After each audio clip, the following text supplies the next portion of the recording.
పూరా local. Welcome to పూరా local.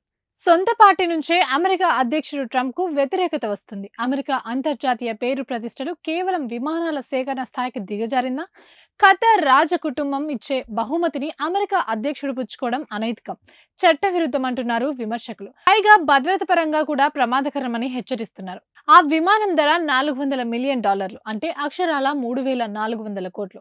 అయితే ఖతర్ గిఫ్ట్ గా ఇచ్చే విమానంలో తాను తిరగబోనని ట్రంప్ అంటున్నారు. గతంలో అమెరికా అధ్యక్షుడు రొనాల్డ్ రీగన్ వాడిన బోయింగ్ 707 విమానాన్ని సేవల నుంచి తప్పించి మ్యూజియంలో ఓ వస్తువుగా ప్రదర్శనకు పెట్టినట్టే తన పదవీ కాలం ముగిశాక భవిష్యత్తులో ప్రెసిడెంట్ లైబ్రరీకి ఆ విమానాన్ని దానం చేస్తామంటూ ట్రంప్ తెలిపారు. ఇక అమెరికా అధ్యక్షుడు ప్రయాణించే ఎయిర్ ఫోర్స్ 1 విషయానికి వస్తే అవి 2 విమానాలు. దాదాపు 40 ఏళ్లుగా అమెరికా వాటిని వినియోగిస్తుంది.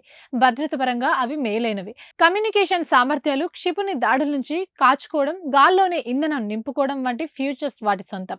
అయితే ఈ పాత విమానాలు అధ్యక్షుడికి నచ్చడం లేదు. వాటిని మార్చాలని ట్రంప్ ఉత్సాహపడుతున్నారు. బోయింగ్ కూడా అదే పనిలో నిమగ్నమైంది. రష్యాకు చెందిన ఓ విమానయాన సంస్థ కోసం బోయింగ్ గతంలో 747 విమానాలు తయారు చేసింది. కీలక సబ్ కాంట్రాక్ట్ దివాలా తీయడం, అర్హతలు గల సిబ్బంది కొరత కారణాలతో సుమారు దశాబ్ద కాలంగా కొనసాగుతున్న ఈ 747 విమానాల మేకప్ తతంగం ఇంకొన్నేళ్లు పట్టేలా ఉంది. ప్రస్తుతం ట్రంప్ రెండో టర్మ్ ముగిసేలోపు ఆ విమానాలు సిద్ధమైట్లు లేవు. దీంతో దేశ అధ్యక్షుడిలో అసహనం పెరిగిపోతుంది. అంతేకాదు, కొందరు అరబ్ నేతలు ఎయిర్ ఫోర్స్ 1 కంటే మెరుగైన విమానాల్లో ప్రయాణిస్తున్నారంటూ ట్రంప్ కాస్త డిప్రెషన్ కు లోనవుతున్నారు. మధ్య ప్రాచుర్యంలో ఖత్తర్ గడ్డపై అమెరికాకు అతిపెద్ద సైనిక స్థావరం ఉంది. ప్రస్తుతం ట్రంప్ అటువైపే పర్యటనకు బయలుదేరారు. మే 13, 16 తేదీల్లో ట్రంప్ సౌదీ అరేబియా, ఖతర్, యుఏఈలో పర్యటించనున్నారు.